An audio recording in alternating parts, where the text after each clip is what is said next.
AI just kind of changed the way that we need to think about the surfaces that you're on. Your surfaces are no longer just the owned experience you have when you go to the whatever your company name is .com. It's everywhere people can interact with the product. It's something that I just also really enjoy around AI in particular is kind of testing models and pushing them to their limits. We see improvements not only when we're able to orchestrate around the models better and do smarter things and build more tools around them, but also when the models improve, we improve. We're sort of in this like MS-DOS era of AI where the prompt is everything and the model is some kind of spaceship and your prompt is maybe your compass. Hey, this is Carlos's AI voice, CEO at Product School and your host on the Product Podcast. This episode was recorded live at ProductCon San Francisco, the AI conference for product leaders. My guest today is Dylan Field, CEO and co-founder of Figma, a company that has revolutionized design collaboration. With 13 million monthly active users and a valuation of $68 billion, Figma has become the go-to platform for product teams around the world. Dylan's visionary leadership has helped shape a product that is now synonymous with modern, cloud-based design. In this episode, we cover how Figma is integrating AI to revolutionize design and product management workflows, the future of AI-powered design tools and their potential impact on product teams, the role of AI-driven prototyping in accelerating product development and iteration, the critical intersection of product management and design, and why aligning AI with user needs is key to building successful products. It's a must-listen for any product leader looking to harness the power of AI in their teams. Let's get started. It's finally happening. Dylan. Hey, thank you so much for having me. And this is an amazing group. I got to meet some folks on my way in and just, wow, what an incredible community you've created. Well, community is something that I know you care a lot about. I'm curious to know, how did you actually fit community around your product? I mean, from the start of Figma, it's not like we started and had the Figma community, obviously. Rather, it was the case that there was a design community out there, and I was so eager to break into it myself and for Figma. And I was very lucky. Designers and Silicon Valley culture in general is all about, I think, paying it forward. And folks are so receptive to someone that sends them a cold email, and they will actually reply. I try my best to do the same. Not able to always do it, but I do try very hard. And yeah, I benefited so much from not just the ability to meet my heroes in the design community, but then also the chance to really learn from them. I mean, designers, as y'all know, give great feedback, especially the really, really, really good designers that I was like idolizing and reaching out to like a fanboy. And they would sit down with me and just tear my product apart and tell me all the things I got to fix. And early on, that was such a blessing, such a gift. And it still is today. So please send your feedback. Email me over social media, whatever you want to do, forum. We look at it all. But over time, yeah, we were able to also build this Figma community too, both in the product where you can upload resources. Those resources can then be remixed, used in other places as long as you attribute. And also in physical space. We hold a conference config. We're doing Figma Commons events. We actually just had one last week in the city. And I think there's something magical about bringing folks together in real life. For a while, I was traveling with my then girlfriend, now wife. And whenever I traveled anywhere, like a holiday or something, we just kind of spin up a Figma meetup for anyone in the area.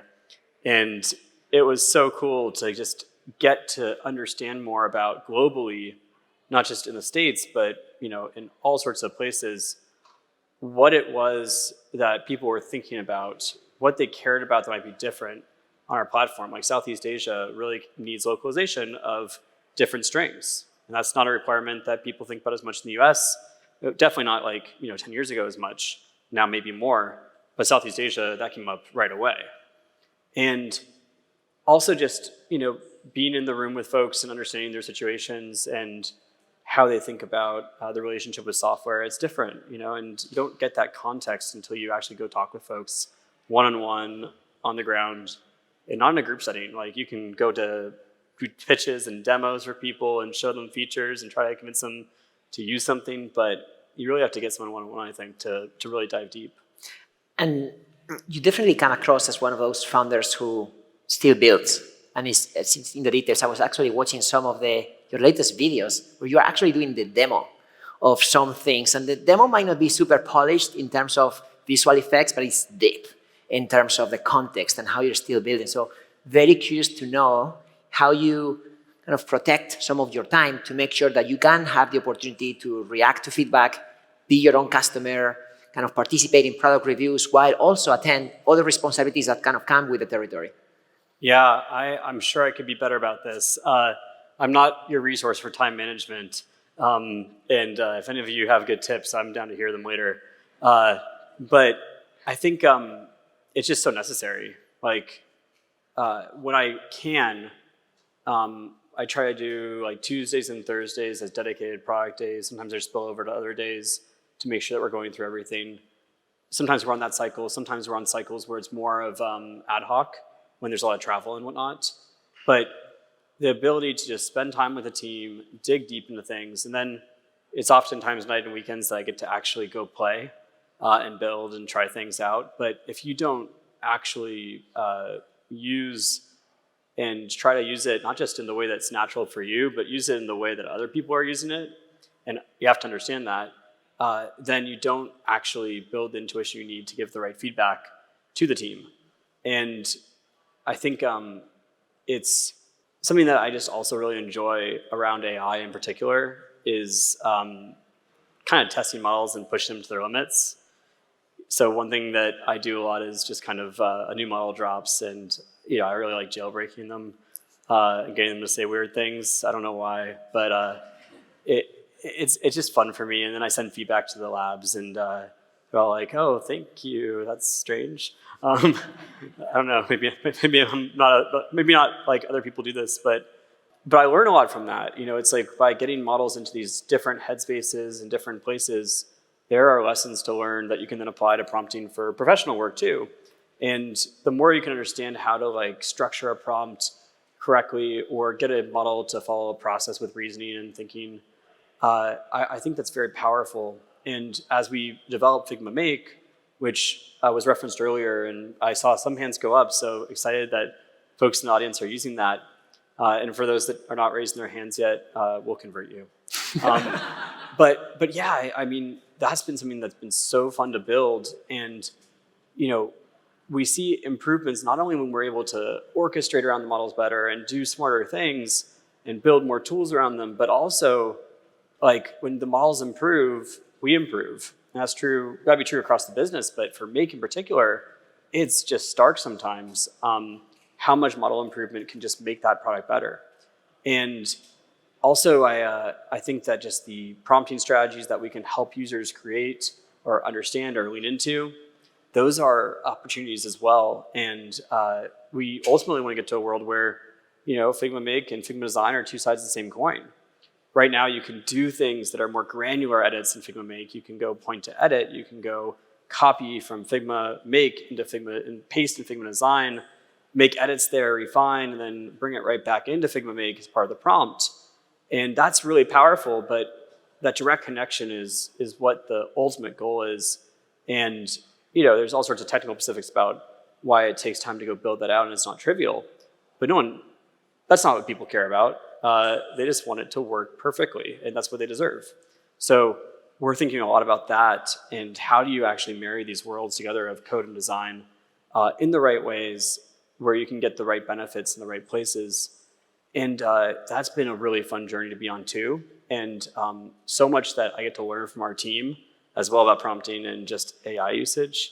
I was just in a offsite for design managers, and like literally an hour and a half ago, was so impressed with some of the work they're doing just to like make themselves more efficient. For example, one of our design managers was showing me how he has a workflow where he can spin up like a remote agent on a server, and from that be able to alert him when it is that tasks are running long, or there's some issue in the dependency graph of what we're doing, and all these different things that otherwise he has to really crawl through these systems, he can just automate, and that way it's like he's got agents that alert him all the time.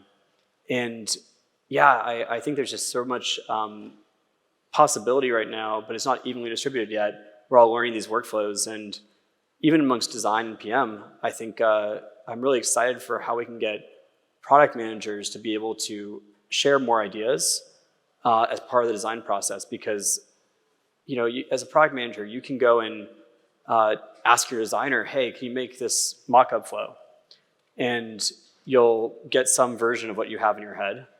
Or you yourself can spend 20 minutes doing 4 explorations in Figma Make, and with that, explore 4 different ideas you have, bring them all to the table, and then work with your designer to figure out, okay, which one should we refine, and how far can we push it? How much can we make this awesome? Because now we're in this world of software where good enough is no longer enough. Good enough is mediocre. I want to double click on that. Good enough is no longer enough. Yeah. Can you elaborate a little bit more on that, please? Absolutely, yeah. I mean, I think that it's been our thesis from the start of Figma, almost the start, certainly for the past decade, that design is at the top of the value stack for software. And as you think about that value stack and how it's changing, how the software landscape is changing, there's just an exponential rise of software and the amount of software in the world that we've been on for decades now. I mean, Mark Andreessen wrote an essay, I think 2011, about how software is eating the world, right? Famous essay. And it's only kind of compounded that exponential curve since then, which is a really wild thing to be able to say. And now we're in this world with AI where software is easier to create.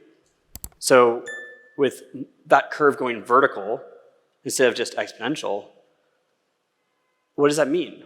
And how do you win? How do you differentiate? How do you actually put out a product that's going to be the best it possibly can be? And I think it's design, it's craft, it's point of view. It's also your brand, your marketing, and it all has to connect and work together. You need to understand as a product manager or designer the constraints you're living under. Like, what are the business constraints? What are the business objectives? What is the way that the brand needs to operate? What's our point of view on our space, our world? And all of that, and also the culture of the moment, plus the specific flows you're working through, it all connects together. And if you're not able to internalize that all and think through it as a system, and then articulate it in a way that's like really joyful and wonderful for the user, I just don't think you're gonna win. And I think because of that, because design is how you win or lose, we need everyone in that product development process to care about design. And I also believe that with tools like Figma Make and also the ability to use a design system you've built internally in Figma Make, you're able to make it so that what you create, that idea or 4 ideas that you put out there to explore that option space, it's more consistent with the way that things actually look and work. It's not going to be like the highest craft thing that your designer will work on and create with you, but it will be something that passes, that's credible. And if you can get to credibility, then someone will actually look at that idea, not just dismiss it because it doesn't look right, but rather evaluate it on its own terms. And that's a good starting point. So one statistic I think I heard you share before was that around 2/3 of your user base are actually not designers.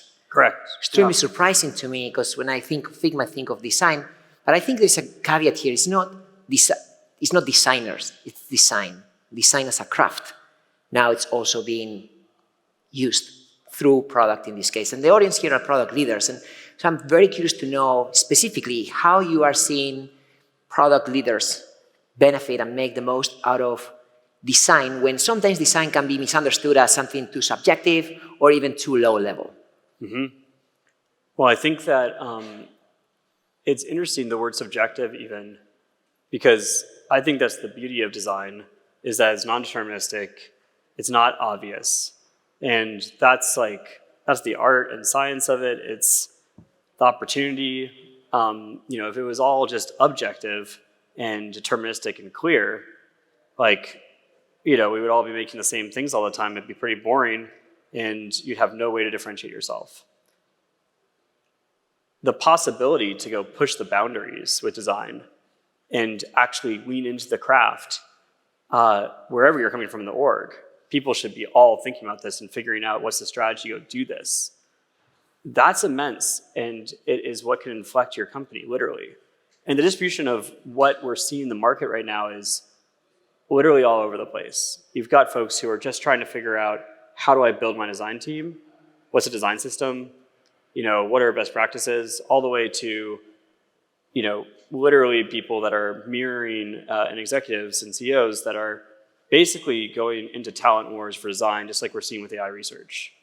And I think that end of the distribution where people are valuing design so much and making the designers they bring in key leaders alongside product, and really just making sure that the folks that are advocating for great craft are the ones that are able to shape the roadmap, to shape the future of the product.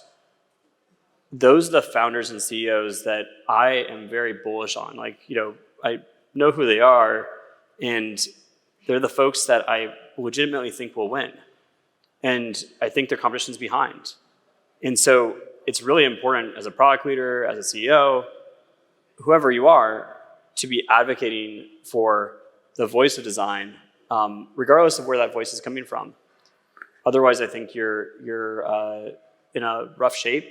And if that's not the org you're in right now, or if there's constraints that are working against you, I think you got to go fix it, or maybe find another org. So 2 days ago, you were at the OpenAI Dev Day. And I saw you announcing that now you can Figma, pretty much outside Figma.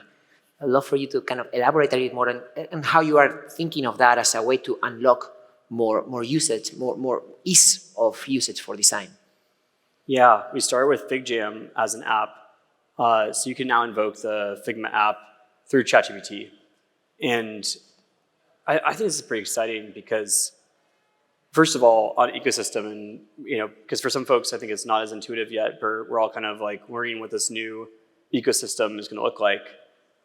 For me, my intuition is that AI just kind of changed the way that we need to think about the surfaces that you're on as a software business or a company. And your surfaces are no longer just the owned experience you have when you go to the whatever your company name is .com. It's everywhere people can interact with the product. And you should be broadening the scope of where people can interact as much as you can. So what does that mean for us? Well, first of all, we launched our MCP. The initial use cases are obvious. You're in Figma Design. You want to go build a thing. We've had dev mode for a while. Now we've got dev mode MCP. If your file is well structured, it's got auto layout, it's got variables. You click on something and you pull it in from the MCP, and you can build it much faster on the front end. You still need to work on the craft and make sure that the interactions are right, and there's a lot of details to work through, but the speed at which you're able to move is fundamentally much faster. And it's been amazing to see the reactions to that. Then it's like, okay, let's go further. So in Make, yesterday, we launched connectors to make it so you can pull in your Notion data, your Atlassian and Jira data, linear, more. And it's been, or I guess it's technically launching in a few weeks. We announced it yesterday. So coming soon. But I think that's just like the start. And as you're able to pull in more of this data from all these different places, it's objectively just helpful when you're in the creation process. With ChatGPT, now we're in another surface invoking. And for me, this is just so obvious that, of course, you want to make it so that wherever you are, in whatever context you've got built up, you're able to then use that context to go and convert it into whatever artifact you're trying to create. And this creates a very happy path for the user to be able to then say, okay, make this a diagram. And it pulls up Figma, FigJam in particular, and it can use that context to go create a diagram. You can then go back and forth. You can prompt FigJam. You can iterate on things. If you want to go further, you can then open it in Figma on our platform. You can save it to your account, you can share it out, or you can visually tweak it with all the tools we provide. And depending on your use case and who you are and what you're trying to accomplish, you might be doing any of those things. You might never see the data, or you might be going and doing extended editing. Maybe you're a Figma user, maybe you're not. It doesn't matter. We're trying to make it so that our tools are more broadly available and we can pull more people in to the broader ecosystem, whether it's on Figma.com or elsewhere. And I just think it's like super key that people change their thinking around this and they adjust to a world where the surfaces you appear on are maybe everywhere. And so we're very open right now on the partnership side and just trying to do as many partnerships and integrations as we can, as long as it's the right setup and the right user experience, because we think this is the future. And I see how this is now becoming more of a platform, end-to-end platform, where you might start with the interface, but as you enable more partnerships via MCPs or other types of integrations, you can also convert that into code. Ultimately, we're converging design, code, product, if you will. So I'm curious to know how you're thinking about that from an org design standpoint. Yeah, I guess before we get to org design, it's just the vision from the start was eliminate the gap between imagination and reality. And that's kind of like a heady, abstract statement. So in 2012, people were like, what? And eventually we changed it to make design accessible to all, and now we're back to where we started, eliminate the gap between imagination and reality. What does that mean for our product platform today? You want to be able to go from idea to product.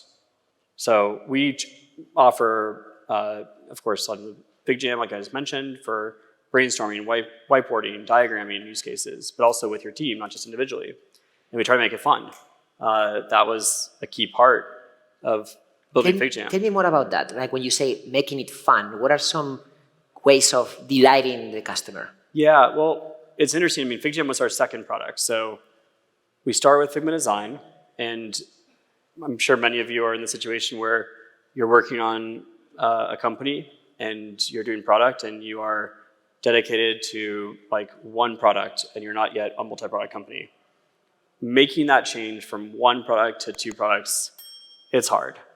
And everyone told me it'd be hard. I think I just underestimated that it would actually be hard.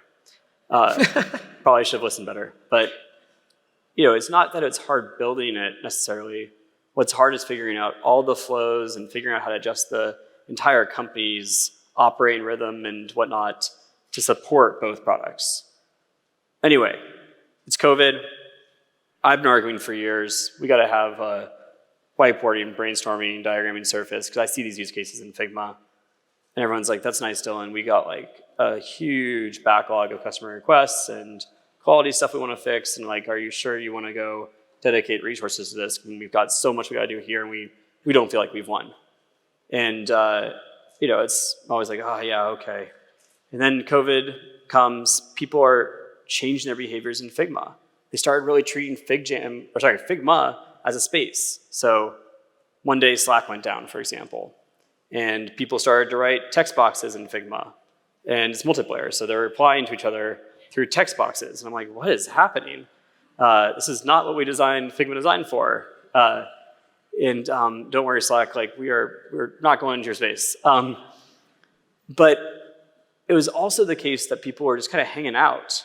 Everyone's sheltering in place, not able to be together. People started to draw these collaborative cities, not just inside their companies, across companies. They were having team hangouts in Figma Design because of multiplayer. And it just felt like the moment had changed. And the support requests, you look at those, you're like, wow, this is spiking. So let's go make this new surface that's simpler for these use cases. And there's so much more we want to do there. We'll do it there rather than make Figma Design more complex. So we're about a month away from launch, which we got there very quickly. It was a fast build, 5-6 months or something. And a month away, we were looking at the product and just kind of lacked soul. It was pretty boring and it felt undifferentiated. And we just kind of had this moment where we went, shoot, what do we do? We're so close. We want to hit this milestone. And I actually pulled the team and our board into a meeting because I thought it was so important and pressing that we figure this out. Wait, the board and the team together? Yeah. I mean, I got a great board too. And the board was smaller then, so a little bit easier to coordinate. But yeah, we brought them all together. And it was like, this is a core strategic question for the company. Was treated as such. Here are some ideas of different ways we could go. And we kind of talked through them. One of them was fun. And that was kind of, I mean, I'll be honest, it was my point of view that we should differentiate that way, but not everyone was on that page. We talked through all the different ways, and at the end of the meeting, everyone was like, came out and went, okay, fun is our differentiator. The team was skeptical, but they went with it. And we did a design sprint for like a day. And out of that design sprint, I think came maybe 20, 21, 2 ideas. About 4 or 5 of them we built. And things like stamping, reactions, cursor chat, the music player, timers that are fun and interesting in terms of how they work, and more came out of that 1-day design sprint. And the only objective for the day for our design team was figure out how to make FigJam fun. And I think it's just like the creativity of our team is amazing. We've got awesome people, and that's definitely part of it. But also I think just the clear objective and the constrained time to go think through what are the ideas we should explore here, and having everyone kind of like in one Zoom together and one Figma design file together, those were really helpful mechanics for how to go accomplish this. But yeah, it definitely made the product go from, it's all right, to pretty awesome. My favorite feature, actually, I didn't mention yet, if you wave your cursor around in FigJam, it makes this like kind of floppy hand, and then you can high five other people. I was really into that one. I love that analogy because sometimes it's hard to measure something like that, right? It's fun, but at the same time, just putting people in that mindset kind of sparks something more than just an NPS score to define the satisfaction. And that also reminds me of founder of Airbnb, and Brian, when he was talking about the concept of the 6 stars, or the 7 stars, or the 12 stars, and just fantasizing what it would be like to have like an out-of-the-charts experience. Yeah, I think Airbnb is such a great example of a company that's really thought through that experience design. Everything from the brand that you see everywhere to the support tickets to the product platform to the host experience. And it's so easy when you think about brand to just focus on a logo. And that's not what it is. It's every touch point you have interacting with a company. And it all has to feel like the same language, the same voice. It's like if I showed up today and I was dressed in like, some gold, purple robe with strings hanging off of it, you'd be like, what is going on with Dylan? Assuming you've met me before, you would think I'm maybe like not okay. Well, how many of our products are showing up in like, a t-shirt and sweatpants in one location and like a tuxedo somewhere else, right? I mean, it's the consistency is key, and you have to figure out how to unify all this. And you really have to plot out what is the journey that people are on, and where are they going to first interact with you, and what are the key moments.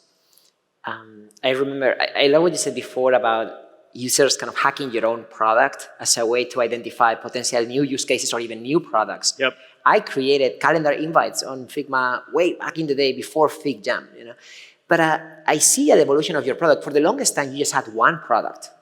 Then you went into expansion through FigJam. You mentioned the story, but then now I see like a multiplier, right? Figma Make, Figma Slides, Figma. What is kind of that rationale to really go all in terms of multi-product? Well, basically, each product that has been introduced in the platform is some use case that we're seeing already.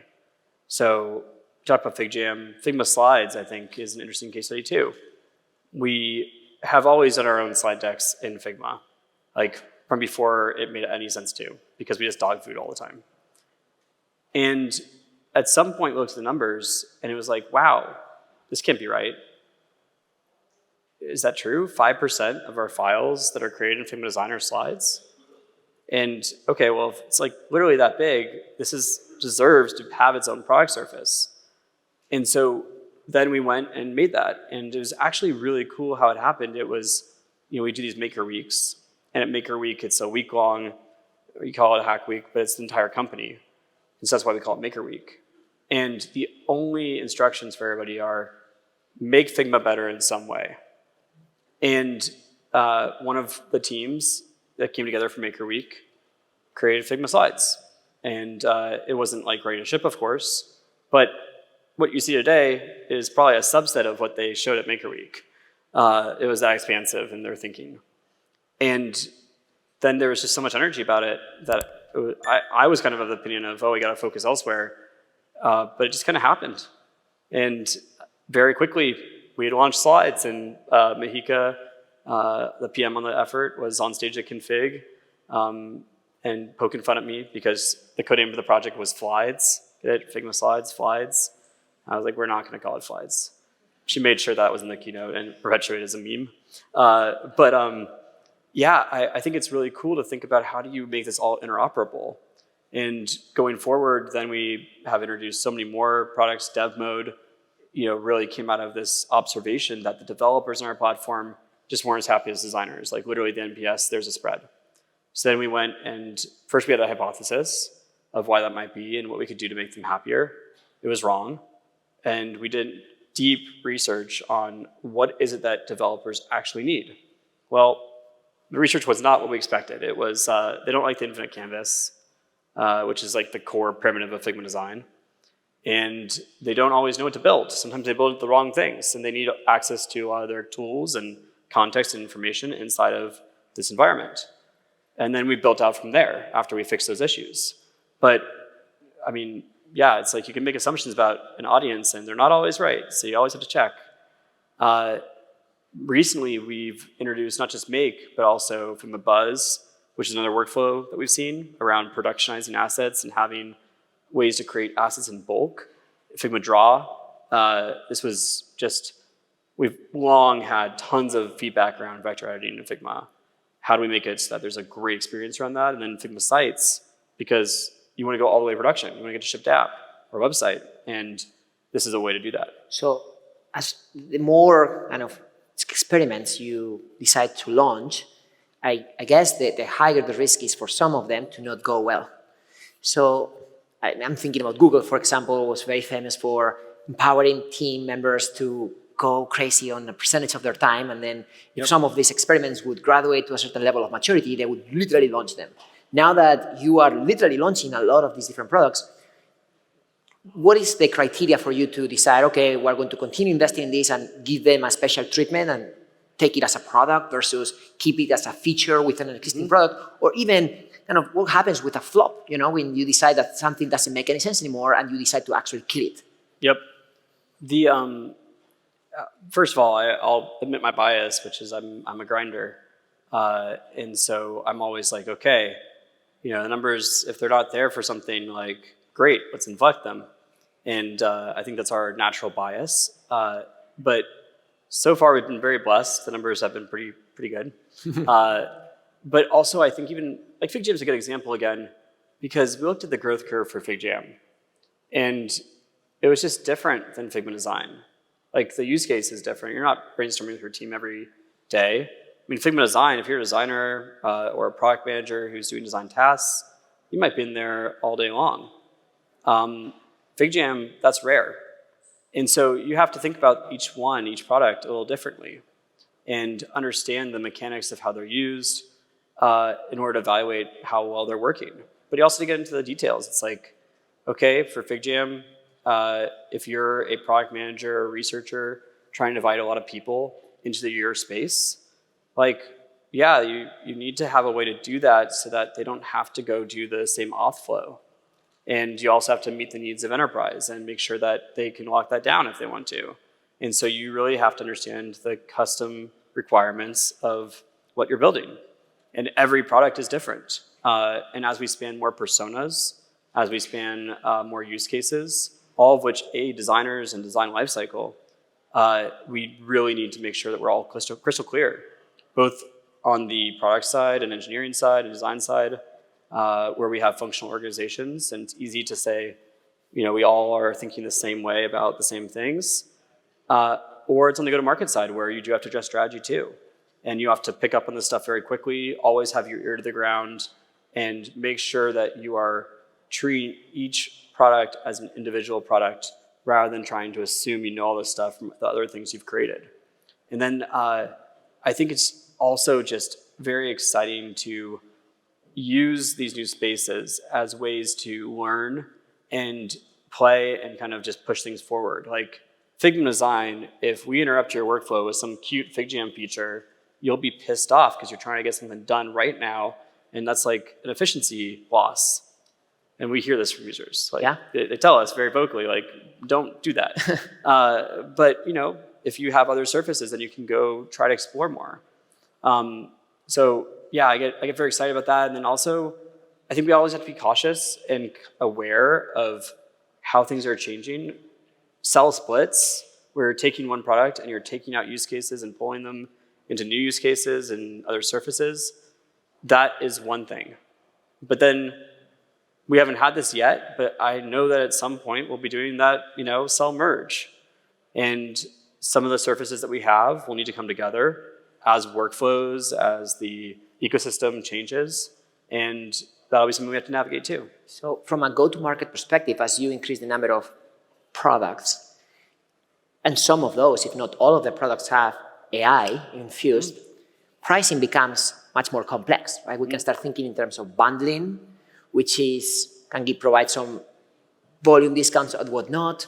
But if you start treating products independently, then you also have the limitation of not being able to fully benefit from the platform contingency.